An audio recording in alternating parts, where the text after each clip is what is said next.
اور اب ذرا کافی دن ہو گئے نا سیاست پہ بات نہیں ہوئی ہے، کیوں بالکل نہیں ہوئی کر لیتے ہیں۔ کل ہوا یہ کہ گورنر پنجاب میں افطار ڈنر تھا اور وہاں پر پیپلز پارٹی کے چیئرمین بلاول بھٹو بھی موجود تھے۔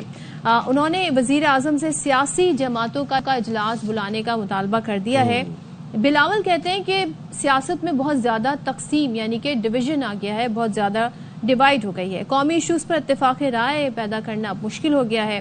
اور پھر وہ یہ کہتے ہیں جی پیپلز پارٹی ہر طرح سے آپ کے ساتھ تعاون کرے گی اور پیپلز پارٹی ایسی پوزیشن پر ہے کہ حکومت اور اپوزیشن دونوں سے بات کر سکتی ہے۔ تو بلاول صاحب نے بتایا کہ بھائی ہم بہت کچھ کر سکتے ہیں اور ہم چاہتے ہیں کہ کچھ ایسے ایشوز ہیں، خاص طور پہ دہشت گردی کا جو معاملہ ہے اس پہ ایک اتفاق رائے پایا جائے۔ جی تو اسی حوالے سے بات کرنے کے لیے ہمیں جوائن کیا ہے مسلم لیگ نون کے رہنما سینیٹر خلیل طاہر سندھو صاحب۔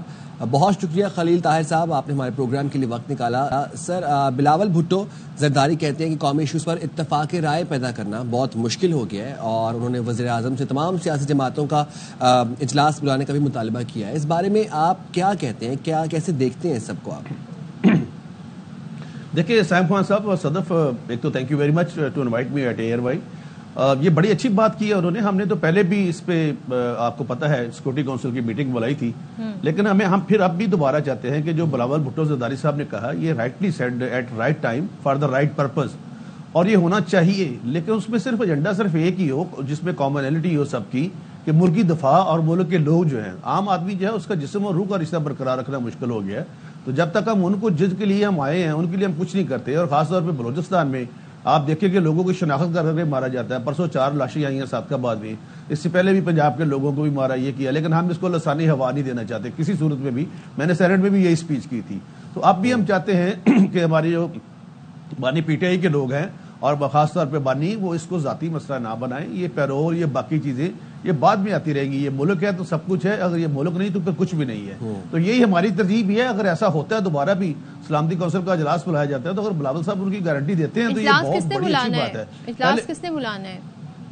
جی اجلاس پرائم منسٹر صاحب بلائیں گے، ڈیفینیٹ۔ آپ نے صدف ویری رائٹلی کوشچن آپ نے کیا، پرائم منسٹر صاحب بلائیں گے اور پرائم منسٹر صاحب ول بی ایگری ڈیفینیٹلی، کیونکہ اس سے آگے اور کیا ایجنڈا ہو سکتا ہے۔ آپ بلاول صاحب کی اس آفر سے کیا ڈیکوڈ کرتے ہیں جب وہ یہ کہتے ہیں کہ جی ہم ایسی پوزیشن میں ہیں کہ ہم حکومت سے بھی بات کر سکتے ہیں اور اپوزیشن سے بھی؟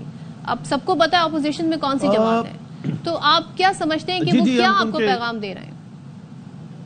وہ پیغام ہمیں یہ دے رہے ہیں کہ ہمارے دونوں طرف رابطے ہیں، سیدھی سی بات ہے، اور آپ کے ہمیں اتحادی ہیں لیکن ادھر بھی ہمارے رابطے ضرور ہیں۔ تو میں ان سے بھی ریکویسٹ ہم کر سکتے ہیں، وہی آر ان پوزیشن، سیدھی جی جو سیاسی بات ہے وہ تو یہی ہے۔ لیکن اس میں بھی ایک مثبت پیغام ہے جو میں اس کو مثبت لوں گا کہ اچھی بات ہے اگر کوئی بھی بندہ میڈیٹر کا رول پلے کرتا ہے تو اس میں بہت اچھی بات ہے، کیونکہ اس کے پیچھے موٹو جو ہے وہ بہت بڑا ہے صدف اور سائم خان صاحب، وہ ہے پاکستان کی سلامتی۔ تو پاکستان کی سلامتی کے لیے ہمیں کسی کے بھی ساتھ پاکستانی کوئی بھی جماعت ہو، کوئی بھی فرد ہو، اس کے ساتھ بیٹھنے سے انکار نہیں کرنا چاہیے۔ اور آئی ہوپ سو، بڑا وہی مینٹلی میں سپورٹ کرتا ہوں ان کی بات کو بھی، اور میں امید کرتا ہوں کہ پرائم منسٹر صاحب ڈیفینیٹ اس اجلاس کے لیے دوبارہ بلائیں گے عید کے بعد لوگوں کو۔ اب تو جو بھی کچھ بھی انہیں مطلب ظاہر ہے آخری اشرا ہے اور عید کے بعد ہی ساری باتیں ہوں گی، لیکن یہ بلانا بہت ضروری ہو چکا ہے۔ ابھی آج اختر مینگل صاحب کی کال آئی ہے تو پی ٹی آئی نے ان کی سپورٹ کر رہی ہے، لیکن میں ان سے بھی ریکویسٹ کروں گا کہ ابھی اس نہج تک نہ جائیں کہ کل کو پھر ہمیں اپنے آپ کو سنبھالنا مشکل ہو جائے۔ اچھا خلیل صاحب، سلمان اکرم راجہ صاحب کے بھی ایک ریمارک پہ آپ کا کمنٹ میں لینا چاہوں گا۔ وہ کہتے ہیں کہ بانی پی ٹی آئی کی معافی کا سوال ہی نہیں بنتا، وہ معافی نہیں مانگیں گے، تو اس بارے میں آپ کیا کہیں گے؟ وہ کہتے ہیں جی بانی پی ٹی آئی کی معافی کا سوال ہی نہیں بنتا۔ جی اگر وہ پارڈن نہیں مانگتے، پارڈن مانگنا ہے انہوں نے آرٹیکل 45 کے ذریعے پریزیڈنٹ آف پاکستان سے، کانسٹیٹیوشن پاکستان کے تحت۔ اگر وہ نہیں کرتے تو پھر اپنے کیس جو ہے وہ لڑے وہاں پہ مقدمات عدالتوں میں۔ آج انہوں نے فائل کر دی ہے لیکن وکلا پیش نہیں ہوئے ان کے، تو لیکن دے ہیو فائلڈ اپنا اپیل اس فیصلے کے خلاف۔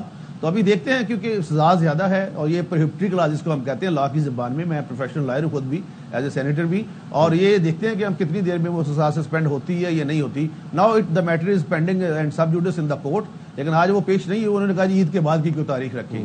تو معافی نہ مانگے، ان کی اپنی مرضی ہے، یہ ہم کسی کو مجبور تو نہیں کیا جا سکتا، فورس تو نہیں ہم کر سکتے، لیکن اگر یہ حل ہے، چونکہ 9 مئی ایک بہت بڑا بلنڈر ہے اور اس سے بڑا بلنڈر ہے نیشنل سیکورٹی کونسل کی کمیٹی جو میٹنگ ہوئی تھی اس پہ نہ جانا، کیونکہ پہلے 14 نام بھیج دیے اور کہا کہ ہم جائیں گے لیکن اس کے بعد نہیں گئے۔ تو یہ میں سمجھ رہا ہوں کہ یہ ساری باتیں ملک کی دفاع پہ قربان کر دینی چاہیے اور سب سے پہلے پاکستان کی سلامتی کی دعا کرنی چاہیے۔